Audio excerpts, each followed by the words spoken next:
So, hello. A lot of things happened in 2024 in Magic the Gathering. Some of them good, some of them bad, and others also bad. Then there was the really, really bad thing, which was followed by the worst thing, and then after that, the really stupid thing. It wasn't bad, it was just stupid. But I want to stress, good things did happen in Magic this year. Heck, they banned the One Ring in Modern and then unbanned Splinter Twin, also in Modern. They actually did that like an hour ago, so it's not going to be on this official list, but maybe I'll have done a whole video about it by now. Did I? If I did, there's like a thumbnail here, but maybe I didn't. I don't know. They literally announced this like an hour ago. But I think the bans and unbans are really, really, really good. And so as the sun sets on 2024, many Magic the Gathering players are asking the question, what were the best things to happen in Magic the Gathering over the past year? Well, for this video, I'll be discussing the top 5 best of Magic the Gathering, as well as one honorable mention. As usual, I want to focus on things that Wizards of the Coast did for the game, and so all of the cool community-led and inspired events that took place over the past year won't actually be on this list. But what will be?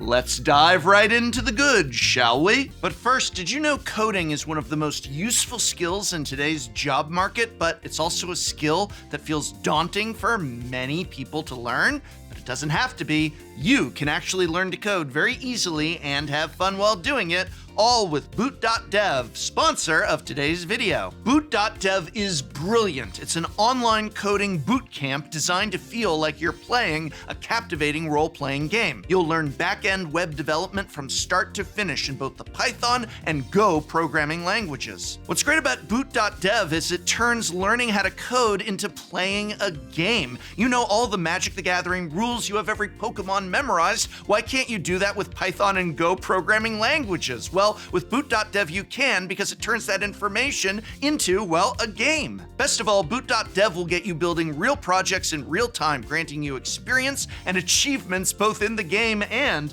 in real life. And if the idea of buying something before you know if you'll like it doesn't sound appealing to you, I get it, and so does the Boot.dev team. That's why they've made their content totally free to read and watch in guest mode. So it's totally free to check out. What's not to love? Once you do sign up for a paid membership, you'll then unlock all of the interactive features, including hands-on coding, AI assistance, progress tracking, and of course, all the game elements. But even then, if you don't feel like you're getting your money's worth, Boot.dev offers students a 30-day no questions asked refund policy. Of course, if you're just feeling stuck, you can also reach out to Boot.dev's amazing, vibrant Discord community to ask other students for help. Or you can ask Boots, the bear wizard AI, who's been trained on each lesson and can help guide you in the right direction. I think Boot.dev is a genuinely amazing tool for learning how to code. It takes something that sounds boring and complicated and makes it fun and accessible. If you'd like to give it a try, just go to Boot.dev and use my code Tolarian to get 25%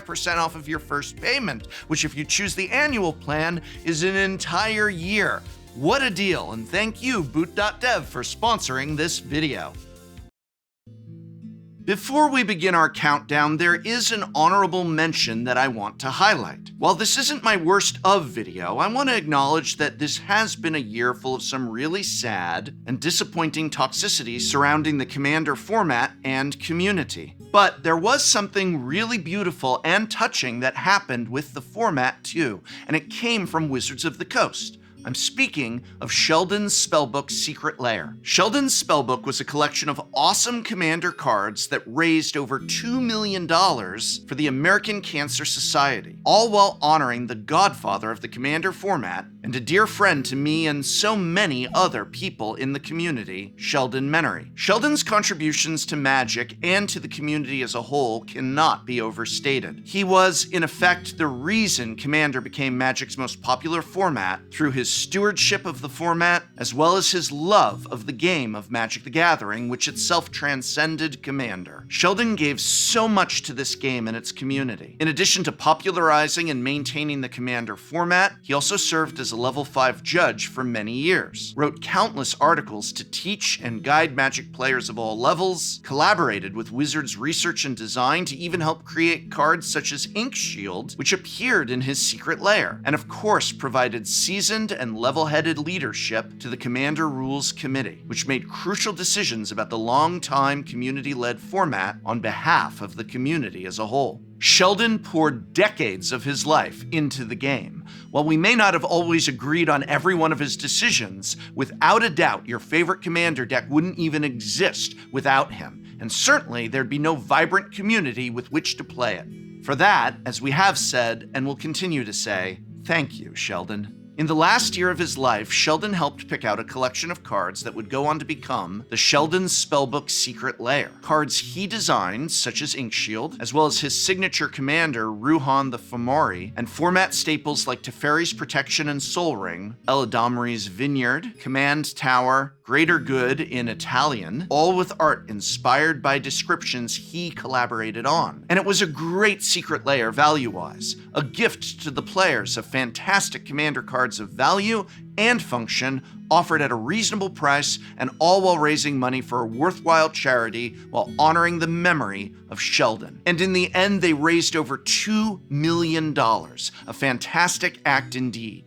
Sheldon's spellbook wasn't just a touching tribute to a wonderful man, it also was a significant contribution to an organization that does tremendous work towards eliminating cancer for good. This product was without a doubt one of the very best things to happen in Magic the Gathering this year. And we were all a part of that. And as we continue to play and enjoy Commander, a little bit of Sheldon is a part of all of us.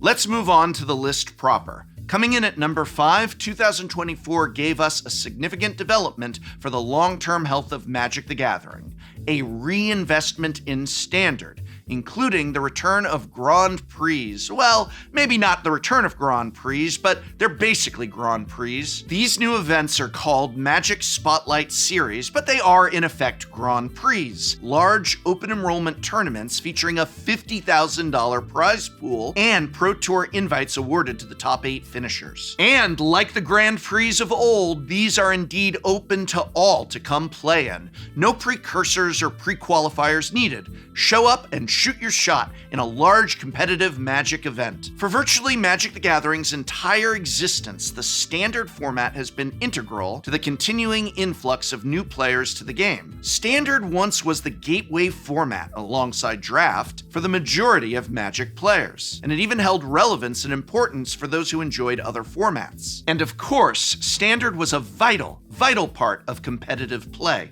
Unfortunately, constant revisions of how competitive play was structured, the emphasis of digital clients such as Arena, the unpopularity of Fire Design, which itself led to a string of terrible Standard formats from 2019 through 2022 or so, and of course the pandemic of 2020, well, because of all of that, Standard saw a steep decline in popularity. The popularity was bad enough that Aaron Forsyth sent out a tweet last year asking the community why people weren't interested in Standard, which was overwhelmingly met with sentiment that the lack of popularity was due largely to Wizards of the Coast's own meddling. But the message seems to have been received. Wizards of the Coast not only understands the importance of Standard, but has been determined to revitalize it. And 2024 was the first full year of this shift in focus, a shift I feel was highly successful. We're not there yet, but we've made some major strides. 2024 saw our first ever 3-year 12-set Standard beginning in the spring with the release of Outlaws of Thunder Junction. And as each new set was released, Standard remained fun and endlessly replayable and iterative. August brought the first rotation of this new 3-year system, and the format remained great through that transition. But on top of all of these exciting developments, 2024 brought the extremely welcome news of the Magic the Gathering Spotlight Series. These are large, 2-day, 14-round tournaments open to all players. I don't believe it's a coincidence that the downturn in Standard popularity coincided with the discontinuation of Grand Prix in the winter of 2020. Grand Prix were the most accessible version of competitive Magic play, thanks to their open enrollment. Unlike the Pro Tour, if a Grand Prix came to a city near you, you were just as welcome to play as any pro player. And who knows, you could find yourself seated across from Reed Duke and walking away with the win. Competitive play is vital to Magic the Gathering because the prospect of playing at these high-level events is aspirational to players who love playing at their local tournaments but want to test their mettle against the best of the best. And there's just no reason to buy standard cards if you don't have much chance to actually play standard in events that matter. And the most exciting way to play standard that matters is at a Grand Prix or now a Spotlight Series. Yeah, the name is weird, I get it. It's a weird choice, especially since we're about to have a Grand Prix themed racing set in the new year, but whatever you call it, the Spotlight Series was an incredibly positive move on WotC's part, and just one of many made this year to revitalize the standard format. The rewards for WotC's reinvestment in standard and the exciting promise of a return to Grand Prix style tournaments are both huge deals for Magic's long-term growth and the overall health of the game. And as such, it is a slam dunk conclusion for one of the best things to happen in Magic this year. Now, number 4 on the list is something I have been waiting for a very, very long time. I've been complaining and whining and shaking my withered fist at clouds for years upon years, and all of that is finally over. Can you guess why? That's right, MSRP is back. For some products anyway. At least it's a start. It's a start, and it's a good one. We got MSRP back. Mostly. MSRP stands for Manufacturer's Suggested Retail Price. It is essentially the company communicating to its customer base just how much a product should cost. But for half a decade now, Wizards of the Coast has not had an MSRP. What does a product cost? $40? $80? $1,000? $1? Nobody knew. Not telling your customers what your products cost is inherently a pretty bad practice. If you don't know what a product is supposed to cost, then how do you know if it is worth it to buy when it is first announced? Or when those products do hit shelves, how do you know if a store is overcharging you if you don't know what they're supposed to be charging you? Commander decks that should cost $50 but are being sold for $80 is a terrible situation. Consumers need to be informed about how much their products are supposed to cost. And the lack of MSRP meant a lack of consumers being informed. This also let Wizards of the Coast shift the blame of rising prices to your local game store and away from themselves. They're not the ones charging $240 for 12 packs of standard. Your local game store is. Honestly, it was absolutely ridiculous that Wizards of the Coast did not tell us what the products they sold cost. Luckily, that has all gone away, at least with the main products of Magic the Gathering, and that is a good thing. A publicly released MSRP goes a long way toward keeping secondary market prices stable and affordable, as it provides a clear baseline for what you can expect to pay for sealed products at your local game store. If a store is listing product at a significantly higher price than MSRP, you'll know you should take your business elsewhere. Or maybe you then know that the problem is in Wizards not printing enough of an in-demand product, and you can place the blame at the appropriate source, the company itself. But if there's no MSRP, you just have to guess what the product's true value should be and make your own decisions as to whether or not the price offered is worth it to buy. That is incredibly difficult to do. MSRP gives us that baseline. It keeps us informed as consumers. So now, after 5 long years, this era has mercifully come to an end, at least for the main sealed products of Magic. Play and collector booster packs, commander decks, bundles, and specialty bundles will all have public MSRPs going forward. For your reference, the MSRP for sealed products from traditional in-universe standard sets are $5.49 for a play booster, collector boosters $24.99 each. That's what I was saying all along. Commander decks, they're up to $44.99 each. Bundles, they're $53.99. When they do those specialty bundles, they want to charge nearly $80 for them. Having this information, knowing what products should cost, is a huge win for the consumer. So it's one of the best things to happen in Magic all year, and I hope very much that any future products that are released without a stated MSRP will be met with cries from the community of, hey, what the heck does this thing cost? You need to tell us what this product costs, please. Telling people what the product you make costs. What a concept. All right, so far with the exception of Sheldon's Spellbook, we haven't really talked about actual products that were awesome this year, and 2024 actually had a lot of them. So coming in at number 3 is a product that many Magic the Gathering players were very excited for, and I feel absolutely met our expectations. Bloomborough. Magic's foray into a plane full of fierce and adorable little critters. Bloomburrow was the first set of the first rotation of this new 3-year standard system, and as such there was a lot of pressure on it to help transition players to the new model. It also was coming off the tails of 2 Magic sets that were criticized for not really feeling like Magic, and that created even more pressure for it to succeed on a flavor level. And in my evaluation, Bloomburrow succeeded in all of these areas by a lot. The fantasy setting of Bloomburrow used unique and original Magic the Gathering world building to do what Magic does so well, taking inspiration from an existing IP or idea and making something that is truly Magic's own. Bloomburrow was, in fact, a truly standout standard set, one of the best we've had in years. The world building in Bloomburrow was evocative and appealing to new and enfranchised players alike. Because of Bloomburrow, Magic saw a massive influx in new and returning players to the game. Bloomburrow was full of fun and exciting new card designs and featured iconic and quickly beloved characters like Mabel, Kitsa, Balin, Maha, and Glarb.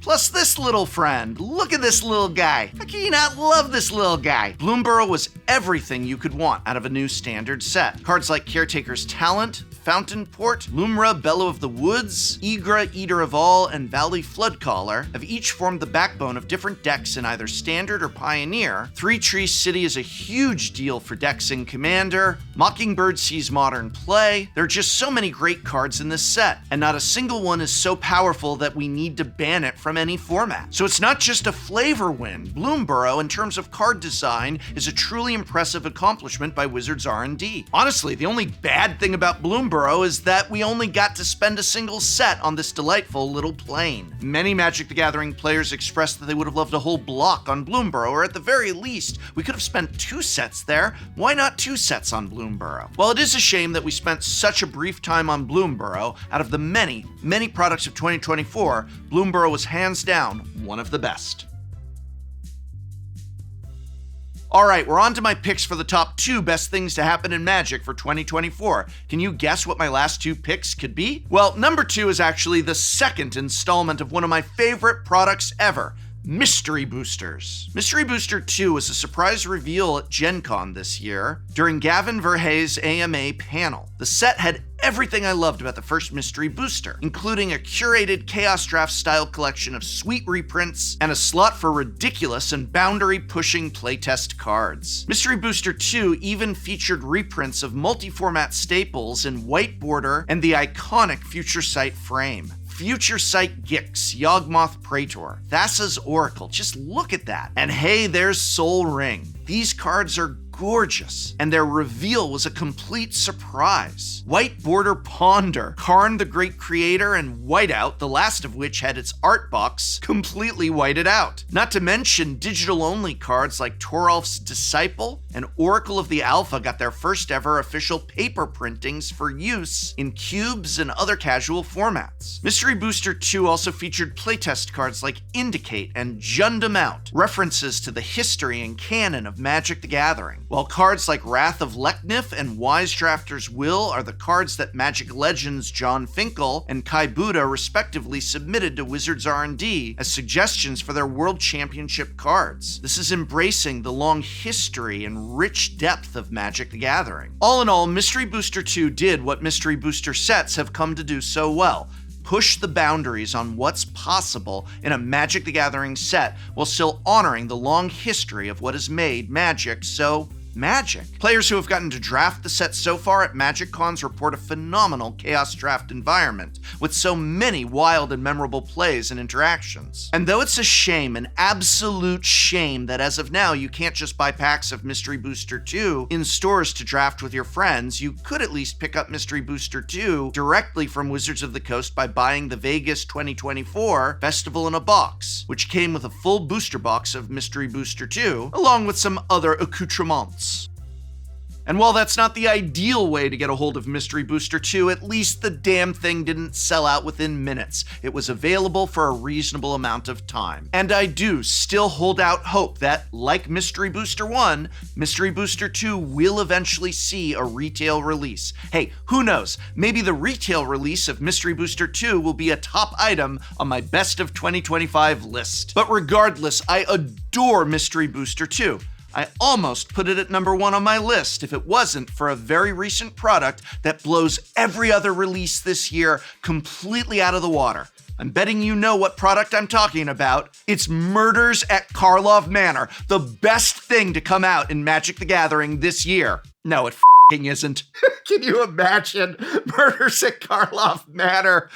Oh my god, it's Magic Foundations. Magic Foundations is an entry-level Magic the Gathering set designed to appeal to both new and experienced players alike. The main set is a typical size for draftable standard sets, but when you factor in the additional products in the beginner box and starter collection, the complete list of cards in Foundations is massive. Larger than any prior standard legal set. It's not just a core set, it's like a super core set, a premier core set. And it's also the first set to be standard legal for 5 years. All of these choices about Foundations actually tie into the number 5 bullet on the list, the reinvestment in standard. Foundations is a deeply Magic set, by which I mean it's a set that is deeply entrenched in the game's history and invested in what makes this game so fun. The set uses entirely pre-existing mechanics, pulling from many fan-favorite mechanics like Raid, Threshold, and Flashback. Designs are, by and large, simple, but that doesn't mean they aren't interesting to experienced players. In fact, experienced players have reported absolutely loving the draft environment.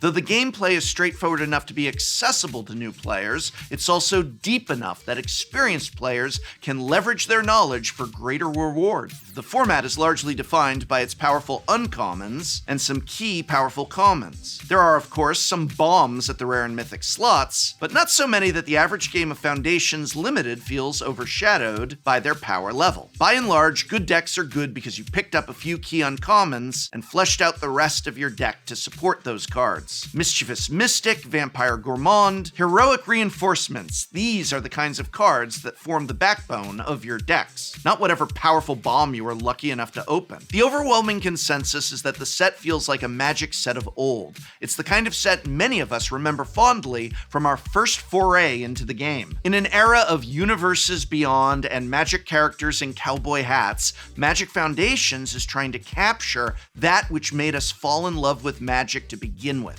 Heck, at the Tolarian Community College office draft for Foundations, I was winning games by resolving a Shivan Dragon. People around me shouted in excitement as they cast their Serra Angels. And all of this in a modern Magic set. Amazing. And despite being such a loving homage to those older Magic sets, Foundations is anything but archaic. It is a set that cares about the past while firmly looking forward to the future of Magic. The reprints chosen mesh exceptionally well with current standard. Llanowar Elves, Burst Lightning, Opt. These cards have been smoothly integrated into the format, serving valuable roles in specific decks without upsetting the balance of power. When designing Foundations, Wizards of the Coast R&D set out to create the best core set ever. Now that the set has been out for more than a month, I think it is safe to say that they achieved this goal. But I'll even go a step further. I believe Foundations is one of the best Magic the Gathering sets of all time. Given the set will be with us for the next 5 years, that is something worth celebrating. And I know I say this a lot, but especially with Foundations, if you have not yet had the chance to go down to your local games store and draft this set, or even just pick up a box to draft with friends, you are missing out. Do a Foundations draft at least once. It really is one of the best things to happen in Magic the Gathering in 2024. And there you have it, the best of the year for Magic. But was there anything you loved in Magic this year that I left out? Let me know in the comments below. And if you're looking for more fun and joy in Magic, be sure to catch our recent episodes of Shuffle Up and Play, such as this one with Jacob Bertrand from Cobra Kai, as well as Joey Schultz and Empress Quinn, or this episode with an up-and-coming new person, Rachel Weeks, on some show called The Command Zone. I don't know. We got her here along with Rebel and Surge. Check those episodes out, linked in this video's description, or I think there's like an eye or something you can click here to see them. See you in our worst of video tomorrow! Hey, thanks again to Boot.dev for sponsoring this video. What a great skill, coding, and what a great way to learn how to code with Boot.dev that turns coding into a kind of game. Imagine if learning Magic the Gathering or Pokemon also taught you how to code. Well, Boot.dev is kind of doing that. I absolutely love Boot.dev. Learn coding in Python and Go languages, and you can check it out for free. What's more, if you do want to sign up for a full paid membership, if you use my code Tolarian, you'll get 25% off of your first payment, which, if you choose the annual plan, is an entire year. Just go to Boot.dev and check it out today, and thank you, Boot.dev, for sponsoring this video.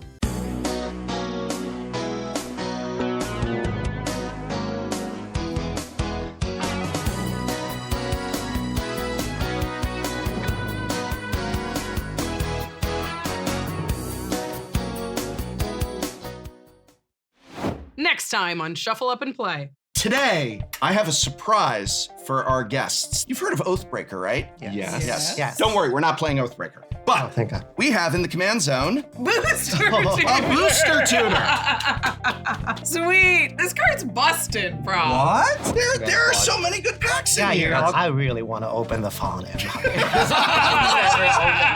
How big is Lou? A 1/4. The little guy. I mean, a huge booty. They're built like a Pixar mom. Oh, these double ledger shredders. So you just draw, but you don't discard. I get a gold. How quietly. That's a human soldier. That's not a goal. Where's my gold? I'm gonna go to combat. I think it's kind of harmless. Oh! Oh, rebel! I will kill you last. What is Great. this card?